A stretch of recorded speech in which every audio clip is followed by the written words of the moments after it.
Dozens of people came together on Wednesday in Chicago to clean up a neighborhood that was hit by looters and vandals. Diane Pethue reports. Over 100 volunteers, many complete strangers, showed up to work, teaming up to clean up the Austin community. Brandon Wilkerson lives in this neighborhood, and after seeing this week's looting, decided to help out and make a change. I want to be a part of something positive. I've seen things that I've never seen in my lifetime that happened these past few days, and I want to be a part of something different. 37th Ward Alderman Emma Mitz decided to bring the groups of people together. Volunteers, members of the Chicago Police Department and Streets and Sanitation, armed with shovels, brooms, bags, and resilience. Everybody is feeling a sense of wanting to do something. We've cleaned up the areas where trash was out on the store. We want to clean up our neighborhood as well, giving them opportunity to be able to socialize, talk to one another, help to get that we can move forward. Coming together, just being the family that we are and the people that we are. And Chicago's mayor says that the city is creating a $10 million fund to help those businesses impacted by looters. And that is all for 7 News at 5. Stay tuned now for 7 News at 6 with Gordon and Amy. Now, only on 7, Storm Team 7 Forecast First. Sponsored by Spartanburg, Chrysler, Dodge, Jeep, Ram. Well, a very good Thursday evening, everyone. It has been a mostly dry, hot day across the upstate in the mountains, and now we're dealing with a few afternoon and evening thunderstorms. Lawrence and Abbeville counties in particular, seeing this thunderstorm activity move in your direction, moving up from the south. We'll be dealing with those thunderstorms in our eastern and western counties through the early part of the evening, but drying out as we go through the overnight as our temperatures drop to the 70s overnight in the upstate and the mountains. We'll take a look at a change in our weather pattern just in time for your weekend. That's coming up in our 7-day forecast. 7 News at 6 starts right now. Live and local for Carolina's family. 7 News at 6 starts now. Mourners gather in Minneapolis to honor his life while demonstrations continue around the world to protest the way he died. We're taking a look at the way George Floyd has been remembered in the upstate. First at 6, a global movement. Today, George Floyd's family, friends, and those inspired by him remembered his life. George Floyd, of course, had a life cut short last week at the hands of police. His death inspired hundreds of thousands around the globe to demand racial equality and end police brutality. The Reverend Al Sharpton eulogized Floyd, and family members shared touching memories about this father of 2. All these people came to see my brother, and that's amazing to me that he touched so many people's hearts. When he would wrap his arms around you, you would just feel like, you know, you were, everything could just go away. The service today in downtown Minneapolis was just the first of several memorials honoring Floyd's life. A public viewing and private family service will be held in North Carolina Saturday in Rayford, where he was born, and there will be a large service in Houston on Sunday. Efforts to honor Floyd have continued, of course, in the upstate, many remembering him with a moment of silence. 7 News reporter Henry Coburn has more on that remembrance in Greenville. For 8 minutes and 46 seconds, he held his knees on his neck until he was dead. NAACP Greenville Chapter President Reverend J.M. Fleming hopes those 526 seconds help bring an end to the racism the black community has faced for centuries. The moment of silence was a national movement, observed this afternoon at 3:45. It comes after more than a week of protests nationwide, some peaceful, others turning violent. Today, we asked several of you what you thought about the moment of silence. Everything doesn't have to be a performance. Like, you don't have to be like in a group. You don't have to be around a bunch of people, like by yourself. The reflection that it takes to think through the really difficult things that are going on in our country right now is so key. And Fleming says the local chapter of the NAACP does not have any planned protests in the next several days, but he encourages other groups to plan protests as long as they're peaceful. In Greenville, I'm Henry Coburn, 7 News. Law enforcement leaders in Cherokee County are speaking out now about George Floyd's death. They say they're more determined than ever to listen to those who they serve. 7 News reporter Scotty Kay shows you how that message is being received. While hearts are broken across the country after what happened to George Floyd, many here in Cherokee County are working to grow closer to one another and are standing together in the fight for justice. Your heart, your spirit is crushed, repulsive.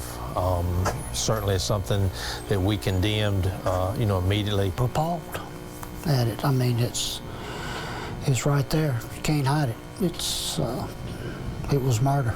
When law enforcement leaders in Cherokee County saw the video of George Floyd being pinned down by a police officer, they say they were sickened. Sitting down on the couch watching it, you almost could I get up and run through my TV to try to stop it. So when their community decided to protest, they understood. In fact, they protested with them. We're a tight-knit community.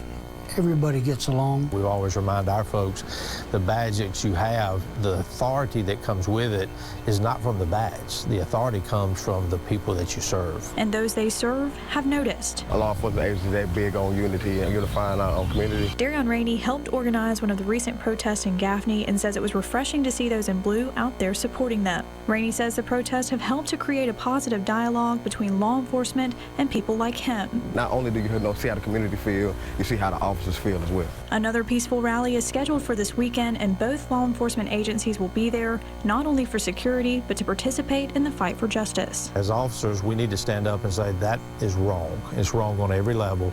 We stand with the community. We hurt with the community. They hope to continue to build positive relationships and trust with those in their community and work together to bring about the change they'd like to see. We need to listen to the African Americans. Why do they feel the way they feel? Tell me that perception that you have of law enforcement. Why is it there?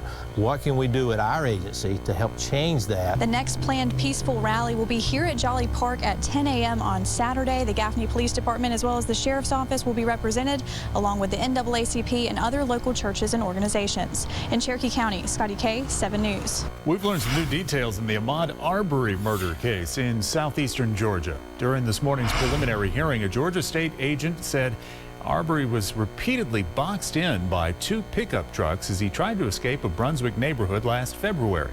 Gregory McMichael, his son Travis McMichael, and William Roddy Bryan Jr. all face charges. Investigator testified Bryan said Travis McMichael stood over Arbery's body and said a racial slur before police arrived. Thousands more people are losing their jobs in South Carolina, but the pace of the job losses is continuing to slow. Nearly 19,000 people filed for unemployment insurance for the first time last week. But the Department of Employment and Workforce is saying that number has decreased for 7 straight weeks. A staggering nearly 560,000 people have filed for unemployment benefits in South Carolina during the past 11 weeks. Now, one thing that is not slowing down is the coronavirus. South Carolina reported 361 new cases today, which is the second highest number of cases in a day since the pandemic began. In fact, the 6 highest days of totals have come in the last 7 days. While South Carolina has increased testing, when you look at all the numbers, the percentage of positive tests has been growing for weeks. DHEX reports that hospital bed occupancy is also steadily climbing as well. South Carolina lawmakers are getting a glimpse at the work being done behind the scenes to get our students ready for the 2020 school year. The COVID-19 Public Education Committee met for the first time this week. Our Georgia Reed Godfrey breaks down what they discussed. The House Education and Public Works Committee now has a special subgroup centered around the coronavirus and public education. Members are working with the State Department of Education to answer the big question, what the 2020 school year will look like. Wednesday, the Education and Public Works Committee heard from the state superintendent, Molly Spearman, and the superintendents from Charleston and Williamsburg counties. The educators touched on a few different areas as it relates to moving education forward during the coronavirus crisis. The need to improve technology and broadband was reiterated, and different options on how to conduct school in the fall were presented. But a big concern on the minds of lawmakers and educators at the meeting is identifying those students who need extra help. We have a larger than normal gap in academic achievement. Some children were able to keep progressing while others were not. We need to understand the nature of that gap so that we can understand the larger than normal need to provide some differentiation at the beginning of the school year. For some districts, because of the number of students and size of buildings, students will be able to return to school as normal. But for other districts, A-Day, B-Day schedules are the best option. In Columbia, Georgia Godfrey, 7 News. 7 News is your local election headquarters, and tonight we're taking a look at the candidates for Oconee County Sheriff before Tuesday's primary, the pitch they're making to get your vote. And if your kids like science and technology, or if you'd like your kids to like it, how they can explore nature this summer, we'll show you how to sign up from home. Attention, WSPA will be moving to a different frequency. So if you use an antenna to watch TV for free, you might have to rescan your television set after July 3rd, 2020 to continue receiving WSPA programming. Cable and satellite viewers are not affected. For more information, visit WSPA.com or tvanswers.org or call 864-587-4436. Spartanburg Chrysler Dodge. There are neighbors too. You're watching 7 News at 6 with Amy Wood, Gordon Dill, meteorologist Malachi Rogers, and Pete Yannity, sports. Voters in Oconee County are going to be choosing between 2 candidates running for sheriff in the primary next week. 7 News reporter Asia Wilson tells us who those candidates are and why they think they deserve your vote. My goal as sheriff, I don't want anyone, majority or minority, to ever be afraid of the police. When you treat every single person that you encounter like it's someone you know personally, there is an extra quality of service, an extra standard of excellence that we can produce. Incumbent Oconee County Sheriff Mike Crenshaw has been in office since 2013. Now he's running against Amanda Tinsley, who's an investigator with the department. Both say they're equipped to take the seat. Well, my commitment is to continue keeping pressure on drug dealers, arresting those, because I realize that illegal drugs account for 90+% of all crime. Crenshaw says he wants to continue work to decrease domestic violence, along with violent crimes, which he claims has already been reduced by 50% per capita. As for Tinsley, her goal is to close what she says is nearly 19,000 investigations left open. The closing of cases, the numbers of arrests, all of that will come naturally by simply reminding ourselves and focusing on people and purpose. After 14 years with the agency, she's fighting to shift the internal culture of the sheriff's office towards focusing on the people behind its walls. Individuals have been harmed that are not getting investigated because there are not enough people. So I'd like to create a special victims unit. If re-elected, Sheriff Crenshaw, who has 30 years of law enforcement experience, wants to bring something new too. Once we build our new jail, I wanted to convert our old jail into some type of drug treatment, alcohol treatment program. While the 2 opponents may have 2 different focuses, both say they ultimately want what's best for the people of all ages or races in Oconee County. If we establish relationships and build partnerships with those we serve, that's been my goal from day one, and I've got to do more. People appreciate being listened to and having their voices heard. If you do that, the whole community as a whole, we're going to come together and help solve cases. In Oconee County, Asia Wilson, 7 News. There will be more than just candidates on the ballot during Tuesday's South Carolina primary. Republican voters will also consider 2 advisory questions, one asking if voters in the state should register by party, the other dealing with whether candidates should be limited to being on a ballot listed just one time. A local elections director is saying right now a candidate can run under multiple parties and have their names listed multiple times for the same office. Coming up in weather, we'll take a look at the line of thunderstorms trying to move into downtown Greenville. They're now in Anderson County, moving up Interstate 85 in Greenville over the next 15 to 20 minutes. We'll take a look at that and your weekend forecast when we come back. Only on 7 News. Throws and it's picked. Relive every thrilling touchdown, heart-pounding play, every cheer for victory. Touchdown. Bojangles. Drive-thru is open. Kids interested in science, tech, math, or the arts may love the chance to explore nature with the Spartanburg Science Center STEM camps this summer. 7 News reporter Christine Scarpelli explains what the camp will be like and how you sign up. Yeah, this is certainly not your online classes at school. The Spartanburg Science Center summer camps are starting up, where students will learn from professional educators like Jessica here. You'll have 18 camps to choose from. Many are virtually based, and some will look like 8-person in-group camps at the center. You have to pay in full for the camps at the beginning, but financial assistance may be available. The camps will be practicing social distancing. It'll be enforced, as well as hand washing, and virtual camps will meet online. Twice a day, you'll receive a workbook and craft materials. You can pick those up at the center the Thursday before. We feel really good about it. It has been a team effort, looking at every detail. It hasn't been one person deciding how it's going to be. We've actually walked the paths. We've actually pretended we were children to make sure that parents will feel good about it. Parents, if you have any other questions about summer camp, they start soon, and you can go ahead and give the Science Center a call. We've put a link at WSPA.com. In Spartanburg, Christine Scarpelli, 7 News.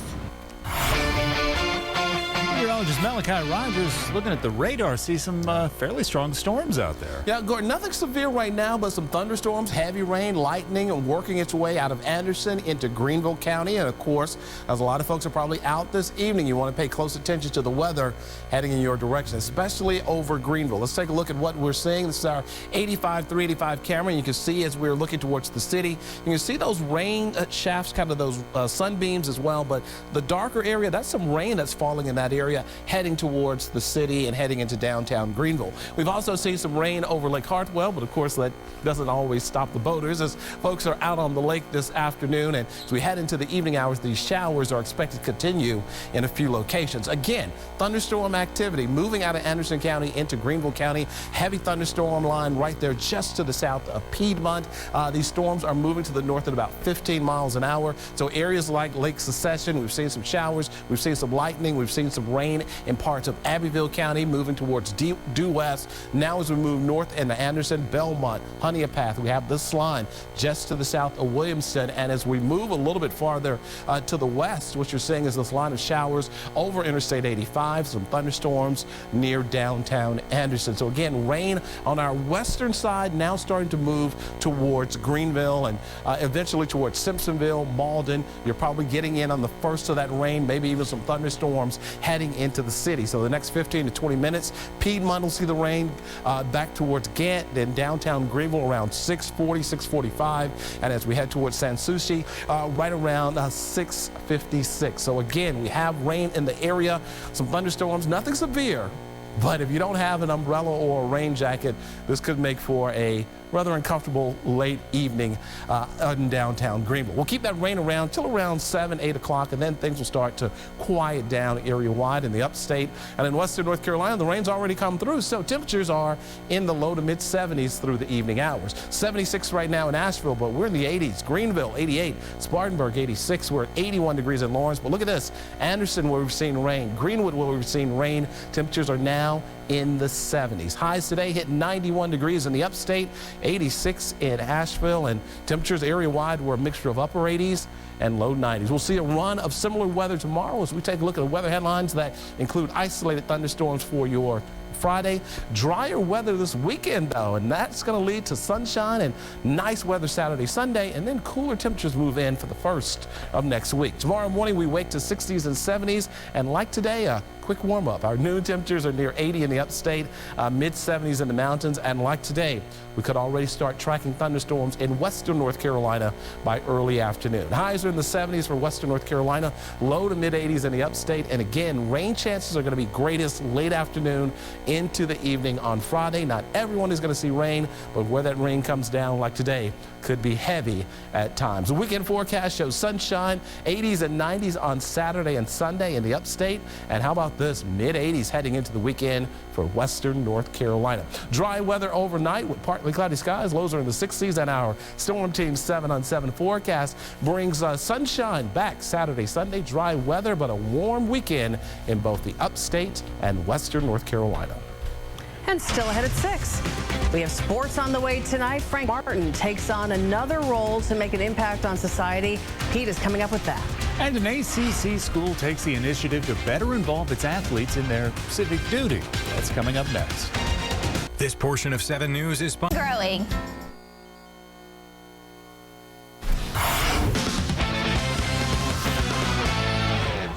NASCAR sets its schedule from late June through August 2nd with 7 Cup races and 6 Xfinity events, among them at 6 tracks. They also announced the Cup All-Star event will take place at Charlotte on Wednesday, July 15th, the first time it's been held on a weekday. Now, NASCAR's release makes no mention of whether fans can attend, although tracks at Indianapolis, Kentucky, and Kansas say their events will indeed be without fans in attendance. The schedule includes Cup races on consecutive days at Pocono, June 27th and 28th, and the Cup Series will also race in the Northeast at New Hampshire in early August. More details on NASCAR's plans at WSPA.com. Good evening, everybody. As expected, the NBA Board of Governors overwhelmingly approving a plan to resume the season in late July, with 22 teams playing 8 regular season games, followed by playoffs, all at the Disney complex near Orlando. Among those not included, the Hornets, who released a statement today essentially saying that they understand. Now, Frank Martin spoke eloquently with the media the other day about the current state of affairs in our nation, and today the Gamecocks head coach has given a larger voice in that regard. He's named to chair a National Association of Basketball Coaches committee to address issues of race and discrimination within intercollegiate athletics, as well as society at large. Now, one of the suggestions by that organization to coaches is emphasizing voting to their players, and Georgia Tech has a leg up there as their athletic department comes out with word that 9 of their teams, including football, will suspend mandatory team activities on Election Day, November 3rd, to recognize the importance of casting a ballot. And it's not as if the football team is doing that during an open week. The Jackets are scheduled to play the following Saturday versus Duke. Saints quarterback Drew Brees issuing an apology this morning for what he says were comments that were insensitive and completely missed the mark. Brees reiterating his opposition Wednesday to Colin Kaepernick's kneeling during the national anthem in 2016. His opinion promptly received scorn from his teammates and many others on social media. USC placing 6 on Athlon's preseason All-SEC squads, including offensive lineman Cedarius Hutcherson and defensive end Aaron Sterling on the second team. And coming up Saturday from 3 to 6 p.m. on Channel 7, a look back at Clemson's national championship win in January of 19 and the 2018 season as a whole. Our program includes insight like this from Tigers head coach Dabo Swinney. That team in 2018, I think they won 12 games by 20-plus points. Just a dominant, and a lot of people missed it, you know. They really did. We had a close game against Syracuse. You know, Trevor got hurt and the quarterback changed and all that stuff. But that team was a dominating team. They truly were, and our program includes the build-up, of course, to that game and the aftermath as well. And by the way, Saturday at 7:30, we roll out a new series, a look at Clemson's greatest games. It'll be the Syracuse game from 2018 that they indeed focus on, so join us for that. Malachi and Gordon and Amy. Thank you, Pete, and thanks for joining us. We have a lot more coming up at 7. Have a great night, everybody.